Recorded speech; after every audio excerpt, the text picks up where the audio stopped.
হিন্দু মুসলিম করতে করতে আজকে মানুষ সেই পর্যায়ে চলে এসেছে যেই পর্যায়ে একটা জানোয়ারকেও দেখতে পাওয়া যায় না। এখন তো আবার দেখছি আদিবাসীকে নিয়েও মানুষ ভিডিও বানাচ্ছে ভাইরাল হওয়ার জন্য। মানে হিন্দু মুসলিম আদিবাসীকে নিয়ে যেই ভিডিও বানাবে নতুন ট্রেন্ড, ভাইরাল হবে। আর নিজেদেরকে কন্টেন্ট ক্রিয়েটার মনে করে। কন্টেন্ট ক্রিয়েটার মানে কি জানো? কন্টেন্ট ক্রিয়েটার মানে হচ্ছে ধর্মনিরপেক্ষতা। তুমি সবার হয়ে ভিডিও বানাবে, তুমি কারোর একার হয়ে ভিডিও বানাতে পারবে না। কে কি খাবে, কে কি পড়বে, সেগুলো নিয়ে মানুষের ভিডিও। বাহ রে বাহ। আমি যদি কথার মাধ্যমেই যদি ধরি, আজকে মুসলমানরা কি খাচ্ছে সেটা নিয়ে হিন্দুরা আপত্তি করে। অথচ দেখো বিফ এক্সপোর্ট কারখানায় ভারতবর্ষে ক নম্বর আছে তোমরা সার্চ করে দেখে নাও। সেখানে আবার কোন কে কি কোন পার্টির দল আছে সেটাও দেখে নাও। আবার এদিকে হিন্দুরা কোনো অনুষ্ঠান করবে, ডিজে বাজাবে, সেখানে মুসলমানদের আপত্তি। অথচ খোঁজ নিয়ে দেখো বিয়ে বাড়িতে মুসলমানদের গান বাজছে, রং মাখছে, সবই করছে। অথচ এ করছে, ওর বেলায় আপত্তি। এদিকে আবার দেখো আদিবাসীরা কারোর পেছনে লাগে না, কিচ্ছু করে না, তারা শান্তই থাকে।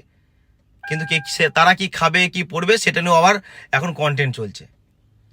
আরে ভাই, ধর্ম নিরপেক্ষতা হতে শেখ যদি কন্টেন্ট ক্রিয়েটার হোস।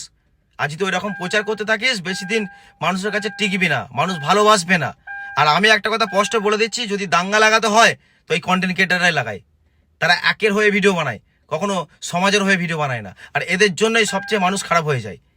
কন্টেন্ট ক্রিয়েটাররা যদি ভালো না হয়, মানুষ ওইখানেই এসব দেখে শুনেই মানুষেরাও খারাপ হয়ে যায়।